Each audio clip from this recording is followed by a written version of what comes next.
The massive crystal walls of the Galactic Council chamber rose so high that their tops disappeared into darkness. Strange blue and green lights moved across the walls like living things, pulsing with an ancient rhythm that had watched countless worlds rise and fall. In the center of this enormous room, 3 humans stood alone, surrounded by the most powerful beings in the galaxy. Commander Lee Hyun felt sweat under his formal blue uniform, but his face showed nothing. His hands stayed steady at his sides even though anger burned in his chest like fire. Next to him, Dr. Park Se-minute gripped her electronic tablet so hard her fingers hurt. Ambassador Kim Do-young stood perfectly still, his expression blank as stone. All 3 knew their entire species was about to be judged. The Etherian High Judge floated above them like a ghost made of shifting smoke and starlight. Sometimes it looked solid, sometimes it faded like mist. Its voice filled the chamber like thunder rolling across mountains. The crimes are obvious, the High Judge declared. Humans build too many weapons. Humans advance too fast with dangerous technology. Humans break the laws of peaceful expansion. Around the circular chamber, alien beings from 4 to 7 different worlds watched the trial. Some looked sad for the humans. Others seemed happy to see them punished. The bird-like Zephyrians ruffled their colorful feathers with pleasure. The crystal people called Vortakians made musical sounds of agreement that rang through the air like bells. Lee Hyun took a step forward, his military training keeping his voice steady. High Judge, we only fight when others attack us first. We make new technology because we must survive. We have followed every agreement and treaty perfectly. Be quiet. The High Judge's command hit the humans like a physical blow. The word was so powerful that all 3 staggered backward.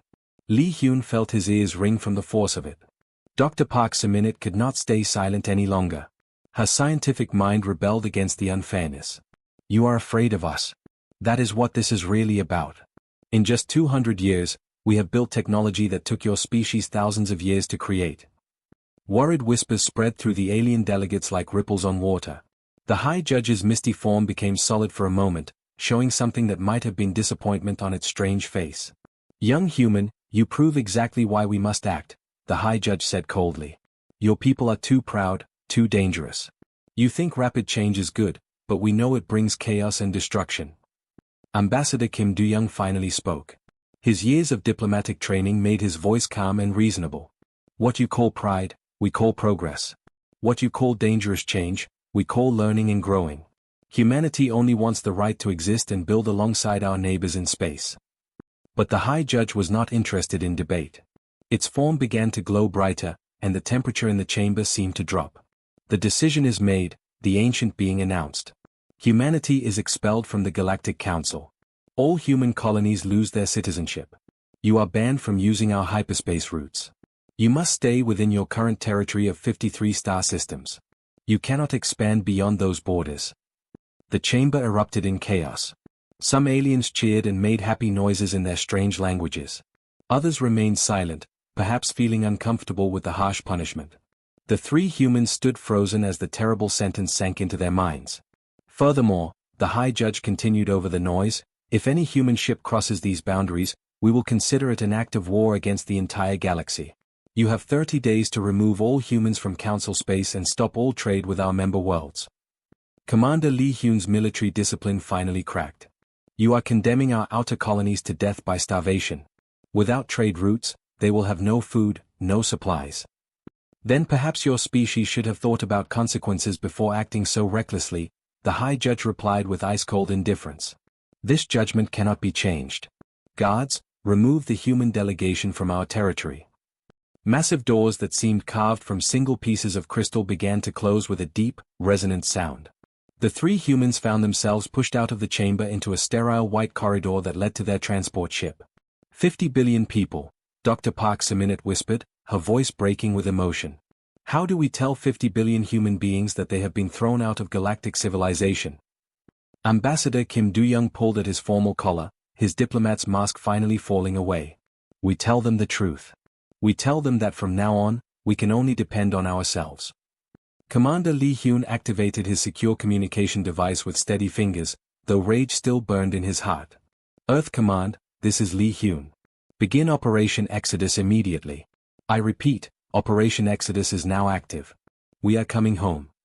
As their small ship carried them away from the Council station, none of the three humans looked back at the massive structure that housed galactic civilization. They had more important things to think about than the past. They had to focus on what humanity would become now that they were truly alone among the stars. The galaxy had made its choice about humanity.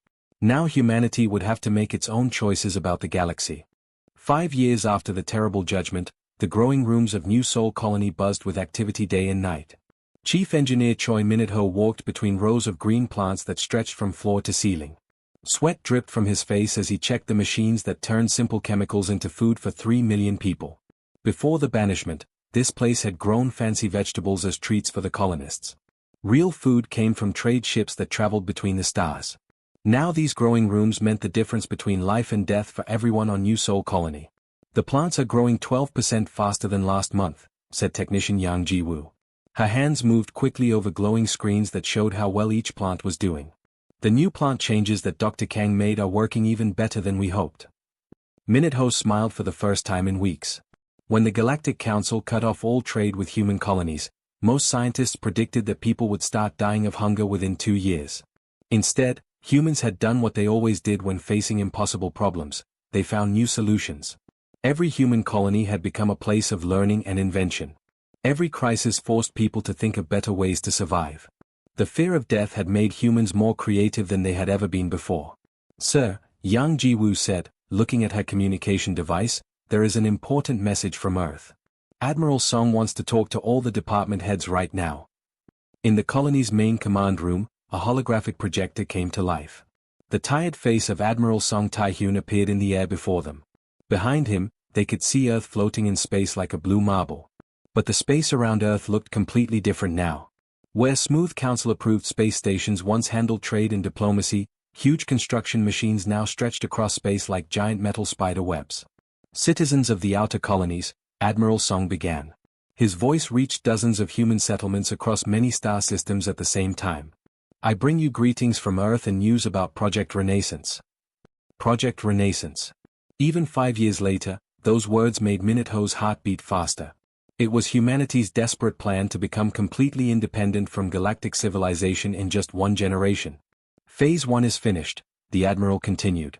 We have achieved complete independence for resources across all 73 colonies. We now produce 15% more food than we need. Our new asteroid mining methods have given us more raw materials than we ever expected. Around the command center, the department heads whispered excitedly to each other. Minute-ho remembered the dark early days after the banishment. Half the colonies had been ready to rebel against Earth's government. The fear of starvation made people angry and desperate. But Earth's leaders had kept their promises about making each colony self-sufficient. Phase 2 is starting now, Admiral Song announced, his face becoming more serious. Dr. Lim's research team has made a breakthrough in quantum vacuum energy extraction. We no longer need the fusion materials that the Council controls. Even better, our new power systems work much better than anything the galaxy currently uses. Minute-ho felt his breath catch in his throat. He had heard rumors about mysterious research stations being built in the outer parts of Earth's solar system. These facilities were so secret that even colonial administrators were not told what happened there. The Admiral continued speaking about technical details and resource assignments, but Minute-ho barely listened. His mind was racing with possibilities. The generational protocol meant that his daughter would grow up in a world completely transformed. His grandchildren might live to see humanity return to the galaxy as something no one had ever seen before. Later that evening, Minute-ho stood in the observation dome of New Sol Colony. He watched the twin stars of their system set behind the horizon. In the distance, massive construction robots worked through the night, building the industrial facilities that would support humanity's grand plan. Dad. His daughter's voice interrupted his thoughts. Choi Soo-jin was 15 years old now and already showing talent as an alien technology specialist. She joined him at the viewing window. Are we really going to be okay? Minute-ho put his arm around his daughter's shoulders. Around them, the colony hummed with productive activity. Factories ran continuously, research labs worked on breakthrough technologies, and millions of people built a new kind of human civilization. More than okay, Soo-jin, he said quietly. When your generation grows up, the galaxy will not recognize what humanity has become. Is that good or bad? She asked. Minute-ho smiled, remembering the fear and uncertainty in the council chambers 5 years ago. Then he looked at the busy colony that had not just survived but thrived despite impossible odds. Construction lights twinkled in the distance where new facilities were being built every day. The colony's population was growing, not shrinking. Children were being born and educated for a future that would be completely different from the past. "I think the galaxy is going to find out," he said. Above them, the stars shone with the same light they always had. But now those stars no longer represented distant masters who controlled humanity's fate. They represented destinations, places where human ships would travel using technologies the Council had never imagined. The exile that was meant to destroy humanity was instead forging them into something stronger and more capable than they had ever been before. Captain Han Ji-sung held tight to his command chair as space twisted and bent around the exploration ship Pioneer's Dream Star. The quantum tunnel drive made reality look like liquid, bending and flowing in ways that hurt to watch. Even after 3 years of deep space missions, the strange effect still made his stomach turn. But the results could not be argued with. Humans could now travel distances in days that would take the old hyperspace technology months to cross. Tunnel closing in 10 seconds, called Navigator B.E. Youngsu from his control station. His hands moved over glowing buttons that controlled forces most people could not understand. Exit point confirmed. We are arriving at target system Omega-7. The main viewing screen flickered as normal space returned around them. What they saw made every person on the bridge stop breathing for a moment. 3 enormous gas giant planets filled their view, each one bigger than anything in Earth's solar system. The surfaces of these giants swirled with metallic storms that glowed with their own light.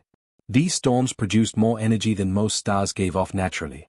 Between the 3 giants, rings of strange matter created gravity fields so complex that the ship's computers took several minutes just to figure out safe flight paths. "Captain," whispered Science Officer Lee Young, her voice full of wonder and disbelief, "the energy readings are beyond anything I have ever seen. Those storms are not just weather, they are natural fusion reactors. The exotic matter is turning hydrogen into energy types that should not be possible." Ji-sung nodded seriously. This was their 47th Deep Space Survey mission in the past 2 years. Every single system they had discovered showed the same amazing truth. The dark empty spaces between the galaxy's arms contained resources that made the main galaxy look poor by comparison. The Galactic Council had written off these regions as worthless empty space. They could not have been more wrong. "Begin standard survey procedures," he ordered his crew. "Launch the deep space scanning drones and set up a communications relay. Command Headquarters needs to know about this system immediately." The crew worked with the smooth efficiency that came from years of practice. Ji-sung watched them and thought about how much everything had changed since the exile. What started as desperate exploration beyond their prison boundaries had grown into the largest expansion project in human history. Hundreds of ships like his were now mapping regions of space that no galactic civilization had ever bothered to explore. The communications relay crackled to life, connecting them instantly to the vast network of human stations that now stretched across thousands of light-years. Ji-sung was always amazed by how quickly this network had grown. Quantum tunnel technology had not just changed travel, it had made instant communication across impossible distances routine. Pioneer's Dream "This is Deep Space Command," came the familiar voice of Admiral Park Minute-seo. "We are receiving your preliminary survey data now." "Excellent work, Captain." "Thank you, Admiral," Ji-sung replied into his headset. This single system could power 100 colonies. The resource density in these outer regions is incredible. "That is exactly what we want to hear. Captain, you are ordered to establish a basic mining operation and then proceed to your next survey target. We are speeding up the timeline." Ji-sung frowned at this news. "Admiral, may I ask why?" The original plan called for survey-only missions for another 5 years. There was a pause before the Admiral responded. When she spoke again, her voice was more serious. "Captain, our monitoring stations in Council space have detected increased patrol activity near our original territories. We have reason to believe they are becoming suspicious about how fast our technology is advancing.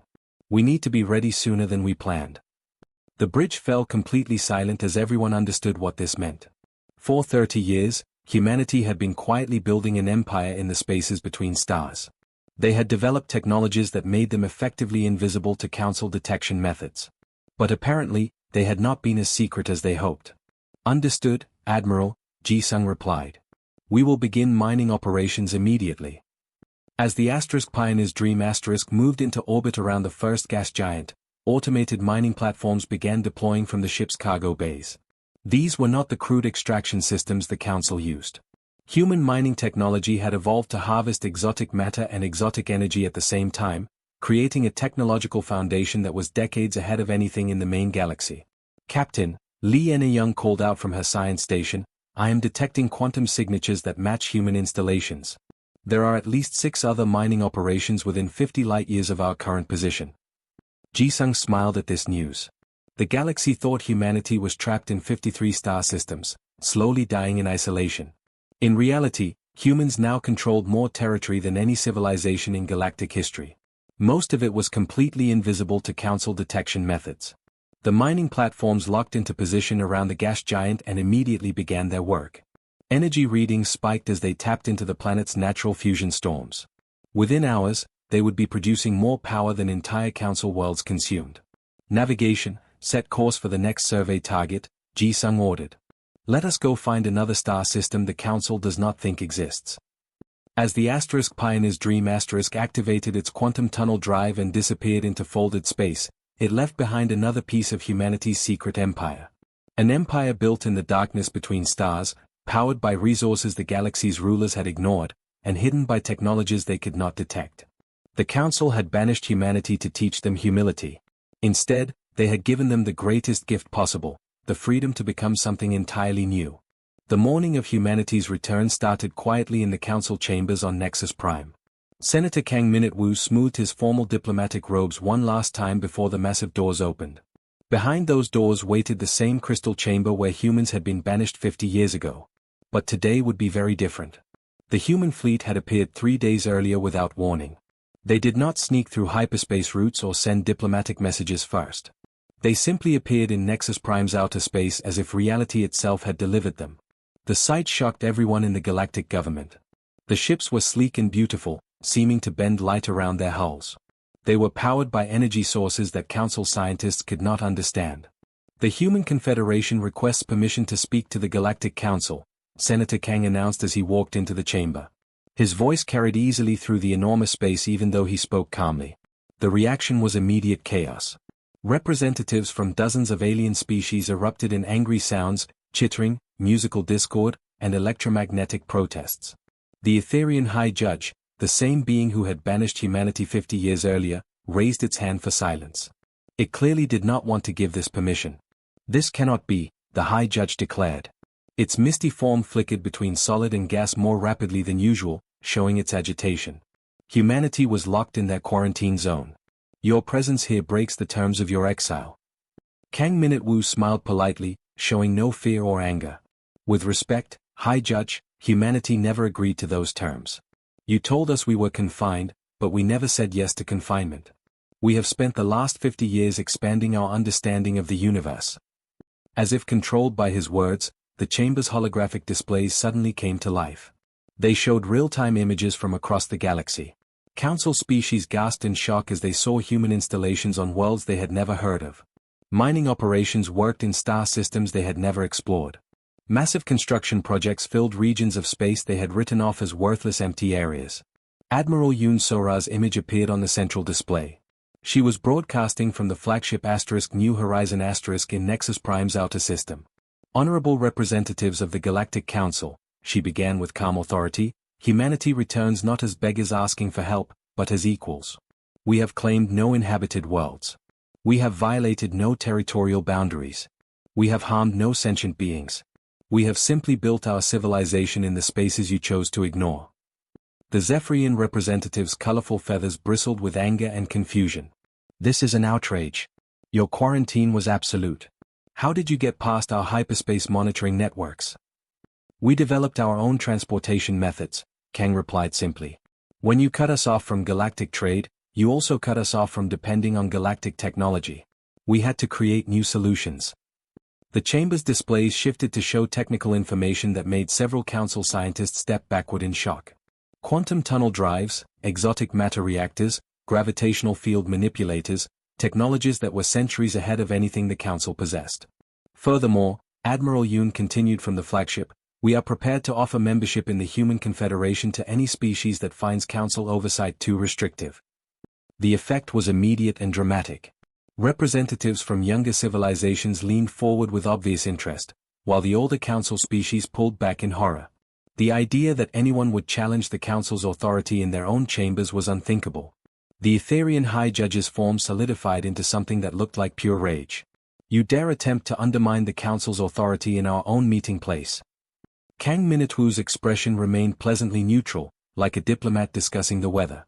We are simply offering options. The Andorian Republic has already accepted our invitation to join the Confederation. The Tau Ceti Alliance voted to join yesterday. We expect several other systems to follow within the week. As if summoned by his words, the chamber doors opened to admit a parade of representatives from junior species, civilizations that had struggled under Council restrictions for centuries. They wore new insignia that no one in the chamber had ever seen before, the interlocked stars of the Human Confederation. This is impossible, the High Judge repeated, but its voice now carried uncertainty instead of absolute authority. You cannot simply recruit our member species. We are not recruiting, Admiral Yoon corrected from the display. We are offering partnership to civilizations that share our values, innovation, expansion, and earned respect rather than inherited authority. The crystalline Vortakian delegate made harmonic sounds of distress. If you possess such advanced technology, why have you not simply conquered us? Why this diplomatic performance? Kang Minitwu's smile finally reached his eyes, showing genuine warmth. Because, Honorable Vortakian, conquest would make us exactly what you accused us of being 50 years ago. We are here to offer you a choice: join us as equals in building a better galaxy, or remain in your shrinking territory, governing fewer and fewer species while the universe moves forward around you. The silence that followed was complete and profound. In 50 years, the balance of galactic power had shifted entirely, and everyone in the chamber understood this truth. The species that had been cast out as too dangerous to exist had returned as the most powerful force the galaxy had ever seen. But they had returned offering partnership instead of demanding surrender. The exiled had become the liberators. 25 years had passed since humanity's return to galactic politics, and President Oh Soo-jin stood looking out from the observation deck of New Geneva Station. Before her eyes stretched the most amazing engineering project in galactic history. The Confederation Nexus covered an entire star system, with connected living spaces and industrial platforms that housed representatives from over 300 different civilizations. Madam President, her assistant, Director Nam Hyun-woo, walked up with the day's meeting papers. The morning session of the Confederation Assembly is ready to start. Today's main topics include the Andromeda Expedition proposal and the formal acceptance of the former Etherian colonies. Soo-jin nodded, still amazed at how completely the galaxy had changed. The old Galactic Council now controlled fewer than 20 star systems, while the Human Confederation had grown into something that went beyond even humanity's wildest dreams. Any news from the Council remnant? She asked. The Etherian delegation sent another request for talks, Nam replied, trying not to smile. They are offering to recognize Confederation authority in exchange for trade agreements. Same answer as always, they are welcome to apply for membership like everyone else. No special treatment for former oppressors. The assembly chamber was a wonder of human engineering, designed to meet the physical and environmental needs of hundreds of different species at the same time. As Soo-jin entered, she saw the sight that never failed to inspire her, beings from across the galaxy working together, arguing about policy with the passion and respect that democracy required. At the central speaking platform, Dr. Ryu Jinho, now the Confederation's chief science officer, was presenting the Andromeda Expedition proposal. This elderly scientist had once worked desperately to keep human colonies from starving. Now he commanded resources that were bigger than entire galactic civilizations. The quantum tunnel network now extends 2.7 million light-years from our original territory, he announced to the assembled delegates. Our deep space surveys have confirmed that Andromeda Galaxy contains star formations unlike anything in our local group. The potential for scientific advancement has never been greater. The Tau Ceti representative, Ambassador Kixton, raised a crystalline arm. Dr. Ryu, while the Tau Ceti Alliance supports exploration, we must consider the risks. Are we certain our expansion will not encounter hostile civilizations? Dr. Ryu smiled with the same gentle expression he had worn when explaining growing systems to desperate colonists decades earlier. Ambassador, human history suggests that the most dangerous civilizations are often the ones that fear progress and change. We will approach Andromeda the same way we approached this galaxy after our return, with strength, but offering partnership to those who share our values. The debate continued for hours, with species that had once been deadly enemies now working together to shape the future of multiple galaxies. Soo-jin watched from the presidential gallery, remembering stories her father had told her about the desperate early days after the banishment. Madam President. The voice belonged to her security chief, Colonel Park Jun-seo. We have received an urgent transmission from the Etherian High Judge. They are requesting a private meeting. Sujin sighed deeply. Very well. Conference Room 7. And Colonel, make sure they understand this is a courtesy, not a negotiation. The Etherian High Judge appeared as a shimmering hologram, its form more stable than Sujin remembered from the historical recordings of humanity's exile. Age, perhaps, or desperation had given it more solid shape. President O, the ancient being began, I come not as a representative of the council, but as an individual seeking understanding. How did you do it? How did a single species transform the galaxy so completely in mere decades? Sujin studied the alien entity that had once held the power to exile her entire species. Now it ruled a handful of systems while humanity's confederation spanned multiple galaxies. We did what we have always done, she replied simply. When you told us we could not expand, we found new directions to grow. When you cut us off from your technology, we invented better alternatives. When you tried to make us smaller, we became larger than you could imagine. But the scale? The High Judge protested. No civilization has ever achieved such rapid advancement. No civilization has ever been given such powerful motivation, Sujin replied firmly. You taught us that we could only depend on ourselves. You taught us that the galaxy's existing power structures would not accept us. So we built new ones. The Etherian's form flickered with what might have been regret. We believed we were protecting galactic stability. You were protecting your own power, Sujin said bluntly. The difference is that when we achieved power, we shared it. Look around you, the Confederation is not a human empire. It is a partnership of equals working toward common goals. The High Judge was quiet for a long moment. When it spoke again, its voice carried centuries of weariness. What becomes of us? The last council species. The same thing that becomes of everyone else, Sujin replied. You adapt, you contribute, and you earn your place in the new order. Or you do not, and you become a historical footnote. The choice is yours. As the transmission ended, Sujin returned to the observation deck. In the distance, construction ships were laying the groundwork for humanity's next great project, a permanent gateway to Andromeda Galaxy. Her species had come so far from the desperate refugees who had been cast out of galactic civilization. Director Nam appeared beside her. Madam President, the Assembly has approved the Andromeda expedition. First survey ships launch in 6 months. Sujin smiled, thinking of her grandfather who had lived through the exile, and her great-grandmother who had helped design the first quantum tunnel drives. They had dreamed of humanity's return to the stars. None of them could have imagined that humanity would end up owning them.